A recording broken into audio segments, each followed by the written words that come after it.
नमस्ते दोस्तों, जोहार। मैं अभिषेक चक्रवर्ती आप सभी का फिर से अपने यूट्यूब चैनल पर स्वागत करता हूं। दोस्तों 16 मार्च को क्लास 8 का होने वाले एग्जाम के लिए सामाजिक विज्ञान का top most 50 MCQ type questions देखने वाले हैं। इससे पहले दोस्तों मैंने जो है आप लोगों के लिए मैथ का 1 से लेकर 50 तक के जो है क्वेश्चंस को बता दिया था। उसके बाद आपका 51 से जो आप लोग का रहने वाला है, 51 से 100 तक जो है साइंस का क्वेश्चन रहने वाला है, वो भी वीडियो अपलोड कर दिया है। अभी हम लोग देखने वाले हैं आप लोगों का 101 से लेकर 150 तक जो आप लोग का सामाजिक विज्ञान का क्वेश्चन रहने वाला है, उसका top most VBI 50 MCQ type questions देखने वाला है, वो भी फुल डिटेल के साथ। इस वीडियो को देखने के बाद दोस्तों आपके बहुत सारे क्वेश्चंस जो है एग्जाम में डायरेक्टली आप लोगों को देखने को मिलेंगे। तो एक एक क्वेश्चन को आप लोग बारीकी से समझते चलिएगा। चैनल पर नया है तो चैनल को जरूर सब्सक्राइब कर लीजिएगा ताकि आगे की वीडियोस की नोटिफिकेशन सबसे पहले आपको मिल पाए। दोस्तों आज की इस वीडियो का सबसे पहला इंपॉर्टेंट क्वेश्चन देख सकते हैं, क्या पूछा गया। भारत के प्रथम गवर्नर जनरल कौन थे। तो यहां पे भारत के प्रथम गवर्नर जनरल पूछा गया, तो याद रखिएगा वैरेन हेस्टिंग जो है करेक्ट आंसर होगा। लेकिन यही भारत के आगे लगा दिया जाए स्वतंत्र, क्या लगाया जाए, स्वतंत्र। ठीक है, तो स्वतंत्र भारत के प्रथम गवर्नर जनरल अगर क्वेश्चन में पूछता घुमा के, तो करेक्ट आंसर क्या करते, लॉर्ड माउंटबेटन। क्या टिक करते, लॉर्ड माउंटबेटन। इनसे रिलेटेड, लॉर्ड माउंटबेटन से रिलेटेड क्या क्वेश्चन पूछा जाएगा कि भारत के स्वतंत्र भारत के अंतिम वायसराय और पहले गवर्नर जनरल कौन है, तो लॉर्ड माउंटबेटन जो होगा करेक्ट आंसर होगा। ठीक है, अगर डायरेक्ट स्वतंत्र ना लिख के आपका डायरेक्ट अगर पूछा है क्वेश्चन में कि भारत के प्रथम गवर्नर जनरल कौन है, तो हम टिक क्या करेंगे, वैरेन हेस्टिंग। ठीक है, दोनों में अंतर है क्वेश्चन में। और एक क्वेश्चन पूछा जाता है बहुत बार घुमा के कि स्वतंत्र भारत के पहले और अंतिम भारतीय, क्या बोले हम, स्वतंत्र भारत के पहले और अंतिम भारतीय। ठीक है, अब देखिए भारतीय लगा दिए, यानी जो गवर्नर जनरल है वो भारतीय कोई रहे हैं। ठीक है, तो एकमात्र जो भारतीय गवर्नर जनरल रहे हैं उनका नाम क्या है, तो चक्रवर्ती राजगोपालाचारी। याद रखिएगा, स्वतंत्र भारत के जो है पहले और अंतिम भारतीय गवर्नर जनरल कौन है, चक्रवर्ती राजगोपालाचारी। इनका नाम नोट कर लीजिएगा, चक्रवर्ती राजगोपालाचारी। ठीक है, राजगोपालाचारी, इनका नाम याद रखिएगा। ठीक है, ये क्या थे, स्वतंत्र भारत के पहले और अंतिम भारतीय गवर्नर जनरल थे। बाकी जो मैंने नाम बताया यहाँ पे जो ऑप्शन देख रहे हैं वो ब्रिटिशर्स है, लेकिन भारतीय गवर्नर जनरल कौन बने थे स्वतंत्र भारत के, चक्रवर्ती राजगोपालाचारी। ठीक है, याद रखिएगा इस नाम को, बहुत बार कॉम्पिटेटिव एग्जाम में भी पूछा जाता है। अब देखिए आगे क्वेश्चन क्या पूछा गया, औरंगजेब की मृत्यु कब हुई। ठीक है, तो औरंगजेब की जो मृत्यु हुई थी 3 मार्च, ठीक है, 3 मार्च 1707 को जो है औरंगजेब की मृत्यु हुई थी। ठीक है, औरंगजेब और ये मुगल बादशाह से रिलेटेड कई बार क्वेश्चन पूछा जाता है, तो इसको एक ट्रिक से याद रखिएगा, भाजशाह। क्या रखिएगा, भाजशाह। ठीक है, अब बी से हो गया आपका, बी से बाबर, बी से क्या हो गया आपका, बाबर। ठीक है, एच से क्या होगा, हुमायूं, ए से हो जाएगा अकबर, ए से क्या होगा, अकबर। फिर जे से हो जाए आपका क्या होगा, जहांगीर। क्या होगा, जहांगीर। और एस से तो आप जानते हैं शाहजहां होगा। ठीक है, और ए से हो जाएगा औरंगजेब, ए से क्या हो जाएगा, औरंगजेब, जो नाम आपका यहाँ पे दिख रहा है। ठीक है, तो ये है पूरा मुगल बादशाह जो रहे हैं हमारे यहाँ पे भारत में, उन लोगों का यहाँ पे ट्रिक के माध्यम से हम लोग याद रख सकते हैं। ठीक है, भाज, BHAJ, भाजशाह। ठीक है, भाजशाह याद रखिएगा नाम। ठीक है, इस ट्रिक से आप याद रख सकते हैं। 20 हो गया, पहले कौन आया, बाबर, फिर बाबर के बाद हुमायूं, हुमायूं के बाद अकबर, अकबर के बाद जहांगीर, जहांगीर के बाद शाहजहां, और उसके बाद अंतिम महान मुगल बादशाह कौन थे, औरंगजेब। ठीक है, तो इसी के बारे में पूछा गया कि औरंगजेब की मृत्यु कब हुई थी, तो 3 मार्च 1707 को हुई थी। तो ऑप्शन नंबर 3 जो होगा करेक्ट आंसर होगा। ठीक है, अगर पूछा जाए कि भारत के अंतिम मुगल सम्राट कौन थे, तो याद रखिएगा उनका नाम बहादुर शाह द्वितीय, जिसका दूसरा नाम था बहादुर शाह जफर। अगर पूछा जाए भारत के अंतिम मुगल सम्राट कौन थे, तो बहादुर शाह द्वितीय या बहादुर शाह जफर। ठीक है, लेकिन अगर अंतिम महान मुगल बादशाह पूछा जाए कौन थे, तो याद रखिएगा औरंगजेब। अंतिम महान मुगल बादशाह पूछा जाए तो कौन थे, औरंगजेब थे। याद रखिएगा इस नाम को। ठीक है, चलिए नेक्स्ट क्वेश्चन की ओर चलते हैं। भारत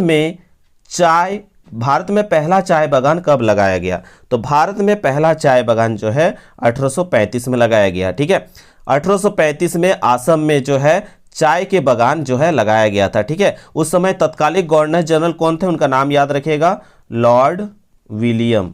क्या नाम था उनका?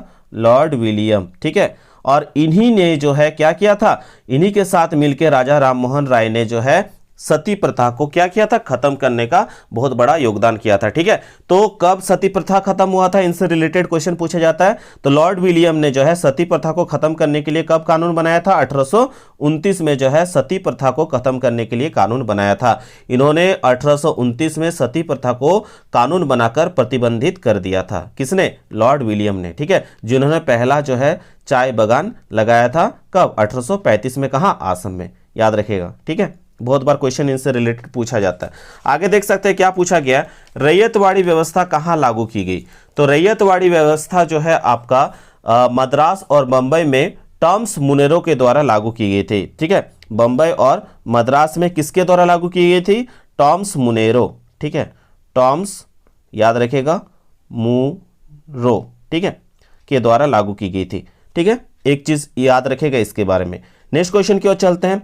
देखिए, बिरसा मुंडा से रिलेटेड बहुत सारे क्वेश्चन पूछे जाएंगे। तो बिरसा मुंडा, आप जानते हैं कि झारखंड राज्य की जो स्थापना हुई है वो किसके जन्म दिवस पर हुई थी? आपको मालूम होना चाहिए 15 नवंबर 2000 को जो है झारखंड राज्य की स्थापना हुई थी। बिहार से अलग करके जो है झारखंड राज्य को बनाया गया था। कब? 15 नवंबर 2000 को। ठीक है, तो 15 नवंबर 2000 को जो है किसकी स्मृति में बनाया गया? झारखंड राज्य की स्थापना किया गया बिरसा मुंडा की। ठीक है, तो बिरसा मुंडा से रिलेटेड क्वेश्चन आपका एग्जाम में रहेगा ही। ठीक है, क्योंकि झारखंड में जो है झारखंड के अग्रणी जो है एक फ्रीडम फाइटर रहे हैं, आज़ादी के नायक रहे हैं। तो यहाँ पे उनसे रिलेटेड क्वेश्चन तो पूछा ही जाएगा आपसे। यार यहाँ पे देख सकते हैं क्या पूछा गया, बिरसा मुंडा के पिता का नाम क्या था? तो क्या था? सुगना मुंडा। क्या नाम था? सुगना मुंडा था। ठीक है, बिरसा मुंडा का जन्म याद रख लीजिएगा आप लोग, मैं बता दे रहा हूँ, 15 नवंबर 1875। कब हुआ था? 15 नवंबर 1875 को। ठीक है, चलकद नामक गांव में हुआ था। और इनका मृत्यु भी याद रख लीजिएगा, इनकी मृत्यु हुई थी 1900 ईस्वी में। किसके कारण हुई थी? हैजा बीमारी के कारण जो इनकी मृत्यु हुई थी। ठीक है, जन्म हुआ था 15 नवंबर 1875 में और मृत्यु हुई थी 1900 ईस्वी में। हैजा की बीमारी से इनकी मृत्यु हुई थी। ठीक है, याद रखिएगा। बिरसा मुंडा के माता का नाम क्या था बताइएगा नीचे कमेंट करके। चलिए 106 नंबर क्वेश्चन देख सकते हैं क्या पूछा है, झारखंड में अंग्रेजों का प्रवेश किस जिले की ओर से हुआ था? तो किस जिले की ओर से हुआ था? सिंहभूम। ऑप्शन नंबर 4 जो होगा करेक्ट आंसर होगा। ठीक है, देखिए बक्सर से रिलेटेड आपका बक्सर की युद्ध, पलासी का युद्ध, इससे रिलेटेड क्वेश्चन पूछा ही जाएगा। तो ये सब क्वेश्चन आपको देख के जाना एक बार। ठीक है, समय काफी कम मिला है, मुझे पता नहीं चला कि क्लास 8 के कितने स्टूडेंट्स हैं। अगर क्लास 8 के स्टूडेंट्स क्लास 9 का तैयारी इस चैनल के साथ करना चाहते हैं शुरू से जुड़ करके, नीचे कमेंट कर दीजिएगा। जैसे एग्जाम दे के आइएगा नेक्स्ट डे से आप लोग क्लास 9 का वीडियोज अपलोड होते रहेगी एकदम धाकड़ तरीके से। ठीक है, तो बक्सर युद्ध के समय मुगल बादशाह कौन था? तो बक्सर युद्ध के समय जो है इसमें से जो ऑप्शन देख रहे हैं ऑप्शन नंबर 2 करेक्ट है, शाह आलम द्वितीय। ठीक है, केवल शाह आलम द्वितीय नहीं थे। पहले तो याद रखिएगा बक्सर का युद्ध कब हुआ था? तो बक्सर का युद्ध जो हुआ था आपका 23 अक्टूबर। कब हुआ था? 23 अक्टूबर 1764 को। बक्सर का युद्ध कब हुआ था? 23 अक्टूबर 1764 को हुआ था। एक ब्रिटिश अधिकारी थे जो एक तरफ थे जिसका नाम था हेक्टर मुनेरो। क्या नाम था? हेक्टर मुनेरो। ठीक है, और दूसरा जो पक्ष था उसमें कौन कौन थे? शाह आलम द्वितीय थे। ठीक है, उसके साथ कौन थे? मीर कासिम थे, फिर सुजाउद्दौला थे। याद रखिएगा सुजाउद्दौला। ठीक है, नाम सुने होंगे आप लोग। ये लोग सभी मिलकर एक साथ लड़ रहे थे। शाह आलम द्वितीय, मीर कासिम और सुजाउद्दौला, ये तीनों एक तरफ होकर एक साथ जो है ये तीनों एक तरफ थे और एक तरफ थे ब्रिटिश की सेना का लीडर कौन कर रहे थे? हेक्टर मुनेरो। ठीक है, याद रखिएगा। और इसमें क्या होता है, इन तीनों का जो है एक साथ हार होती है और यहाँ पे ये जीत जाते हैं कौन? ब्रिटिशर्स। ठीक है, तो यहाँ पे परिणाम क्या होता है? संयुक्त जो होता है सेना का यहाँ पे क्या होता है? हार हो जाता है। ठीक है, तो यहाँ पे बक्सर का युद्ध कब हुआ था? 23 अक्टूबर 1764 को। याद रखिएगा इस डेट को। ठीक है, तो इसमें से कौन था? 3 नाम मैंने बताया, याद रखिएगा। यहाँ पे तो शाह आलम द्वितीय तो थे ही, उनके अलावा और दो थे। ठीक है, क्या नाम था? मीर कासिम और सुजाउद्दौला। मीर कासिम और सुजाउद्दौला का भी नाम याद रखिएगा। ठीक है, और ब्रिटिश अधिकारी एक तरफ जो ब्रिटिश अधिकारी लड़ रहे थे उनका नाम क्या था? हेक्टर मुनेरो। ठीक है, याद रखिएगा। नेक्स्ट क्वेश्चन की ओर चलते हैं। बहुत ही इंपॉर्टेंट क्वेश्चन है, भारत का क्षेत्रफल कितना है? तो सबको को मालूम है 32 लाख जो है 32.8 लाख वर्ग किलोमीटर जो है करेक्ट आंसर होगा। ठीक है, चलिए नेक्स्ट क्वेश्चन की ओर चलते हैं। आप बताइएगा भारत में जो है कौन सा राज्य का क्षेत्रफल सबसे बड़ा है, भारत का किस राज्य का क्षेत्रफल सबसे बड़ा है और जनसंख्या में कौन सा राज्य सबसे बड़ा है, ठीक है, नीचे कमेंट करके जरूर बताइएगा। क्वेश्चन पूछा गया खेरवार विद्रोह की शुरुआत किसने की, बहुत ही इंपॉर्टेंट क्वेश्चन है, किनके द्वारा किया गया था, नीलांबर और पीतांबर के द्वारा किया गया था, ठीक है। बस्तर विद्रोह कब हुआ, तो बस्तर विद्रोह जो है आपका 1910 को हुआ था, कब हुआ था, 1910 को हुआ था, ठीक है। इसे भूमकाल विद्रोह के नाम से भी जाना जाता है, याद रखिएगा, ठीक है।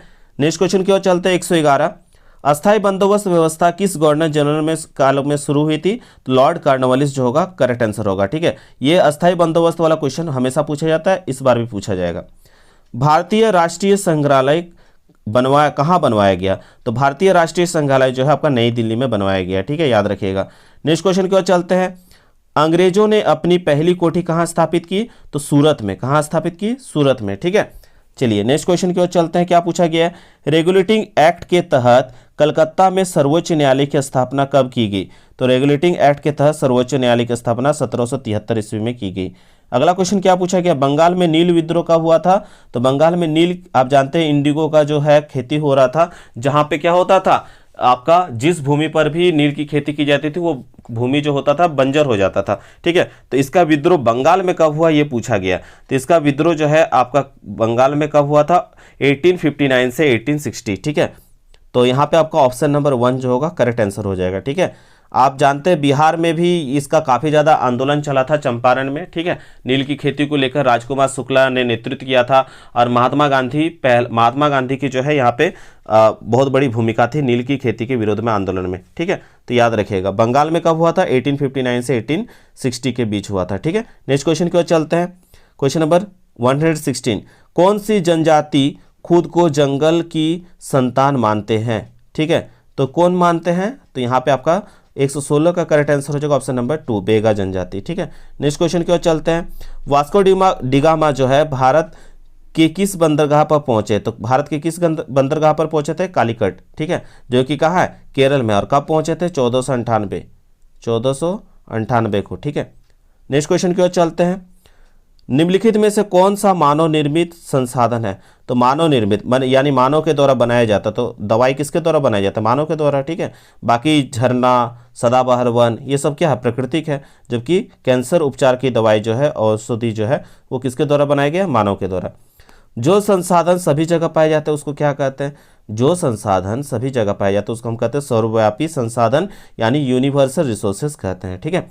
120 नंबर देख सकते हैं। गैर परंपरागत ऊर्जा का स्रोत क्या है, तो पहले तो याद रखिएगा गैर परंपरागत जो है ऊर्जा के स्रोत जो है उसी को नवीकरणीय ऊर्जा के स्रोत कहते हैं। ये ऐसे ऊर्जा के स्रोत होते हैं जिनका उपयोग करने से उनके कम होना या समाप्त होने की संभावना नहीं होती, यानी आप जितना भी यूज करेंगे तो आपका वो कभी खत्म नहीं होगा। तो ऐसे ऊर्जा के स्रोत को हम कहते हैं गैर परंपरागत या नवीकरणीय ऊर्जा के स्रोत कहते हैं। तो देखिए पवन ऊर्जा है, इसको जब तक संसार है तब तक तो पवन रहेगा, तब तक हम उस ऊर्जा को जो है यूज कर सकते हैं। सूर्य का प्रकाश, जब तक सूरज रहेगा तब तक आप रोशनी का उपयोग करके सोलर लाइट का या सूरज की रोशनी का इस्तेमाल करके अलग अलग काम को कर सकते हैं। ज्वारीय, जब तक ज्वारीय ऊर्जा रहेगा तब तक आप उस पर भी बहुत कुछ काम कर सकते हैं।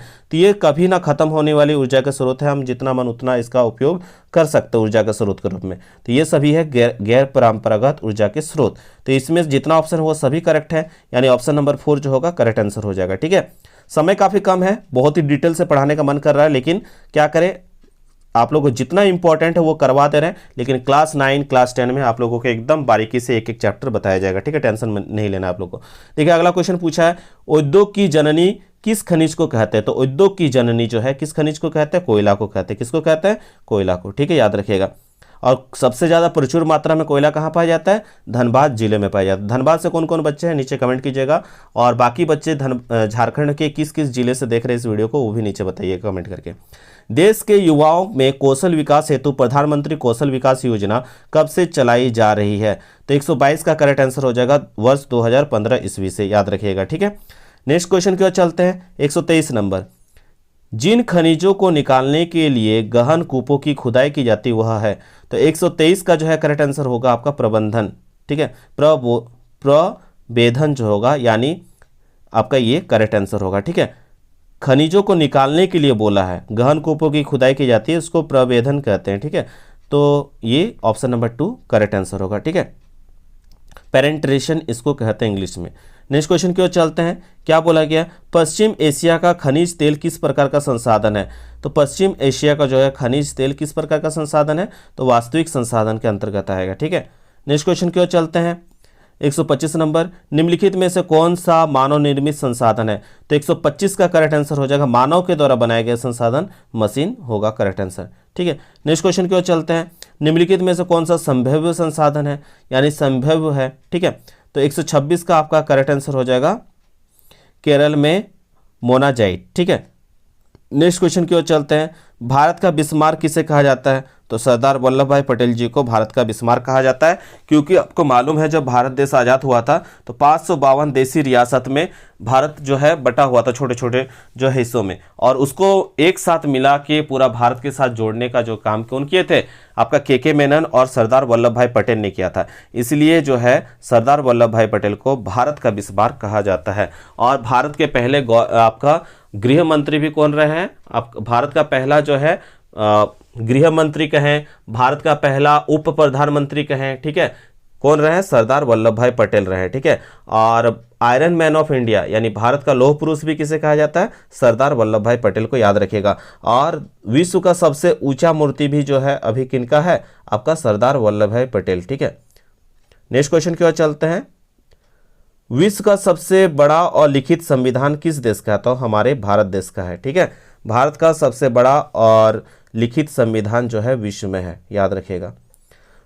शिक्षा का अधिकार कानून कब लागू हुआ? तो शिक्षा का अधिकार कानून जो लागू हुआ है 1 अप्रैल 2010 को। ठीक है, याद रखिएगा। नेक्स्ट क्वेश्चन की ओर चलते हैं। वर्तमान में मौलिक अधिकार कितने हैं? पहले थे 7, जिसमें संपत्ति का अधिकार को हटा दिया गया। अभी वर्तमान में कितने मौलिक अधिकार है? टोटल है आपका 6 जो है मौलिक अधिकार है। ठीक है, किसको हटा दिया गया? संपत्ति के अधिकार को हटा दिया गया। चलिए नेक्स्ट क्वेश्चन की ओर चलते हैं। संपत्ति के अधिकार को हटा के, मौलिक अधिकार से हटा के उसको कानूनी अधिकार बना दिया गया। ठीक है, 131 नंबर में पूछा है भारत की पहली महिला राष्ट्रपति कौन है? तो भारत की पहली महिला राष्ट्रपति पूछा है तो आपका होगा प्रतिभा देवी सिंह पाटिल। ठीक है, और वहीं अगर भारत की पहली महिला प्रधानमंत्री पूछता तो क्या करेक्ट आंसर होता? नीचे कमेंट करके बताइएगा। यहाँ राष्ट्रपति पूछा है तो आपका प्रतिभा देवी सिंह पाटिल होगा। अगर यहाँ पे प्रधानमंत्री दिया रहता तो क्या करेक्ट आंसर होता? ऑप्शन यही चारों में से आपको नीचे कमेंट करके बताना है। जिसका सही होगा लाइक कमेंट किया जाएगा। चलिए आगे देखते हैं क्वेश्चन क्या पूछा है। भारत कब गणतंत्र घोषित हुआ? तो 26 जनवरी 1950 को जो है भारत गणतंत्र घोषित हुआ। ठीक है, याद रखिएगा। चलिए नेक्स्ट क्वेश्चन की ओर चलते हैं। 133 नंबर पे क्या पूछा गया? 133 नंबर देख सकते हैं, बहुत ही इंपॉर्टेंट क्वेश्चन है। संविधान के किस अनुच्छेद में अस्पृश्यता का उन्मूलन का प्रावधान किया गया है? यानी छुआछूत का जो है आपका अंत करने का बात किया गया है, किस अनुच्छेद में? तो आपका अनुच्छेद 17 जो होगा करेक्ट आंसर होगा। ठीक है, याद रखिएगा। नेक्स्ट क्वेश्चन की ओर चलते हैं। भारत में 2 बार लगातार राष्ट्रपति कौन निर्वाचित हुआ? इसमें से तो कौन हुए? डॉक्टर राजेंद्र प्रसाद जो है भारत में 2 बार जो है राष्ट्रपति निर्वाचित हुए हैं। ठीक है, चलिए नेक्स्ट क्वेश्चन की ओर चलते हैं। भारत में वोट देने की न्यूनतम उम्र कितना है? तो कम से कम 18 साल जो है भारत में वोट करने का जो है एज होता है। ठीक है, कम से कम 18 होना चाहिए। अगला क्वेश्चन पूछा है 136 में भारत के प्रथम गृह मंत्री कौन थे? अभी जस्ट हमने आप लोगों को बताया कौन थे? सरदार वल्लभ भाई पटेल। और प्रथम उप प्रधानमंत्री भी पूछा जाए तो सरदार वल्लभ भाई पटेल, याद रखिएगा। ठीक है, नेक्स्ट क्वेश्चन की ओर चलते हैं। भारत में वन्य जीव अभयारण्य की संख्या कितना है? तो अभी जो है आपका कितना है? 372। ऑप्शन नंबर 4 जो होगा करेक्ट आंसर होगा। नेक्स्ट क्वेश्चन की ओर चलते हैं। वन अधिकार अधिनियम पारित हुआ, तो वन अधिकार अधिनियम कब पारित हुआ? 2006 में। नेक्स्ट क्वेश्चन की ओर चलते हैं। भारत के प्रथम प्रधानमंत्री कौन थे? तो भारत के प्रथम प्रधानमंत्री पंडित जवाहरलाल नेहरू थे। अभी वर्तमान में कौन है? नीचे कमेंट करके आप लोग बताइएगा। ठीक है, चलिए नेक्स्ट क्वेश्चन की ओर चलते हैं। 42वां संविधान संशोधन कब हुआ? तो 42वां संविधान संशोधन जो हुआ है आपका 1976 में हुआ, याद रखिएगा। ठीक है, कब? 1976 में।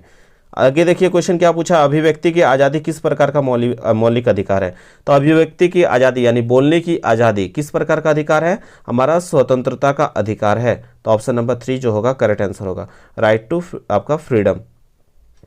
इनमें से कौन अजैव संसाधन है? अजैव संसाधन अबायोटिक रिसोर्सेज पूछा गया तो 142 का जो है करेक्ट आंसर हो जाएगा आपका मृदा। ठीक है, नेक्स्ट क्वेश्चन की ओर चलते हैं। वैसे संसाधन जिनकी मात्रा ज्ञात होती है, जिनका मात्रा आपको ज्ञात होगा, वो किस टाइप का संसाधन होगा? वो होगा आपका वास्तविक। ठीक है, नेक्स्ट क्वेश्चन की ओर चलते हैं। झारखंड में कोयला उत्पादक क्षेत्र कौन सा है? तो देखिए कोडरमा भी है, धनबाद भी है, लेकिन सबसे ज़्यादा अगर बात की जाए तो झारखंड में सबसे ज़्यादा कोयला उत्पादक क्षेत्र है आपका धनबाद, और धनबाद में झरिया जो है सबसे ज़्यादा कोल माइनिंग के लिए जाना जाता है। ठीक है, और भारत का कोयले की राजधानी किसे कहा जाता है? धनबाद जिले को जो है भारत का कोयले की राजधानी कहा जाता है, याद रखिएगा इस चीज़ को भी। विश्व की सबसे गहरी सोने की खान कौन है? तो यहाँ कोलार जो होगा करेक्ट आंसर हो जाएगा। ठीक है, नेक्स्ट क्वेश्चन की ओर चलते हैं 146 पे। आदिवासी शब्द का अर्थ है, तो आदिवासी शब्द का अर्थ क्या है? 146 का जो है करेक्ट आंसर क्या होगा? मूल निवासी जो होगा करेक्ट आंसर होगा। ठीक है, नेक्स्ट क्वेश्चन की ओर चलते हैं। राष्ट्र ध्वज का आदर करना हमारा क्या है? मौलिक कर्तव्य है, मौलिक अधिकार नहीं, ये हमारा मौलिक कर्तव्य है। आपके अंदर में जो है वो कर्तव्य की भावना होनी चाहिए कि ये हमारा राष्ट्र ध्वज है, इसका हमें आदर करना चाहिए। नेक्स्ट क्वेश्चन की ओर चलते हैं 148। क्या पूछा गया? राष्ट्रीय मानवाधिकार आयोग का गठन कब किया गया? तो राष्ट्रीय मानवाधिकार आयोग का जो है गठन कब किया गया? 148 का जो करेक्ट आंसर होगा 1993 जो होगा करेक्ट आंसर होगा। ठीक है, नेक्स्ट क्वेश्चन की ओर चलते हैं। संविधान के किस भाग में मौलिक अधिकार का वर्णन है? तो संविधान के किस भाग में मौलिक अधिकार का वर्णन है? तो भाग 3 में। देखिए मौलिक अधिकार में आ रहा है, याद रखिएगा। मौलिक अधिकार किस देश से लिया गया है? याद रखिएगा अमेरिका से लिया गया। कहां से लिया गया? यहां अधिकार में आ रहा है ना, अ से अधिकार, अ से अमेरिका। तो ये भी क्वेश्चन पूछा जाता है कि मौलिक अधिकार जो है कहां किस देश से जो है हम लोग लिए हैं? तो याद रखिएगा अमेरिका। क्या होगा? अ से अधिकार, अ से अमेरिका। और कौन सा भाग? तो भाग को याद रखने के लिए अगर अ की आकार की ये जो अ का मात्रा है इसको अगर हम मिटा देंगे तो ये किस नंबर के जैसा देखने में लग रहा है? 3 के जैसा लग रहा है ना देखने में। ठीक है, तो आप याद रखिएगा 3। मौलिक अधिकार में अ को जो है मिटा दीजिएगा, तो अ को यहाँ पे आकार की मात्रा या यहाँ पे मिटा दीजिएगा तो इसको क्या बचेगा? एक संख्या आपको नजर आएगा 3 के जैसा। तो मौलिक अधिकार कौन सा भाग में वर्णित है? आपका भाग 3 में, याद रखिएगा। किस भाग में? भाग 3 में मौलिक अधिकार का वर्णन किया गया है। ऑप्शन नंबर जो होगा आपका 2 करेक्ट हो जाएगा। ठीक है, नेक्स्ट क्वेश्चन की ओर चलते हैं। लौह पुरुष किनकी उपाधि है? तो बहुत अच्छे से मैंने शुरू में ही आप लोगों को बता दिया, तो आप लोग तो समझ गए होंगे देखने के साथ ही फटाक से कि सरदार वल्लभ भाई पटेल को लौह पुरुष, आयरन मैन ऑफ इंडिया कहा जाता है। आजकल घर घर में भाई भाई एक साथ नहीं रह पाते हैं और पूरे भारत में 552 देसी रियासत को जोड़कर एक पूरा भारत बनाना एक कितनी बड़ी बात रही है। ऐसे इनको आयरन मैन या भारत का बिस्मार्क नहीं कहा जाता है। ठीक है, इसलिए इनकी जो है प्रतिमा सबसे ऊंची प्रतिमा विश्व में अभी बनाई गई है। ठीक है, कहाँ बनाई गई है नीचे में आप कमेंट करके बताइएगा। तो इस तरह से हम लोगों ने मोस्ट इंपॉर्टेंट 50 क्वेश्चंस को कर लिया। ठीक है, अगर आप लोगों का डिमांड रहेगा तो और भी वीडियोस आएगा, नीचे कमेंट करके जरूर बताइएगा। आशा करते हैं दोस्तों आज के वीडियो आप सबको पसंद लगा होगा, पसंद लगा तो बिल्कुल लाइक शेयर एंड कमेंट करना ना भूले। मिलते हैं दोस्तों एक नए वीडियो के साथ, तब तक के लिए धन्यवाद। जय हिंद, वंदे मातरम।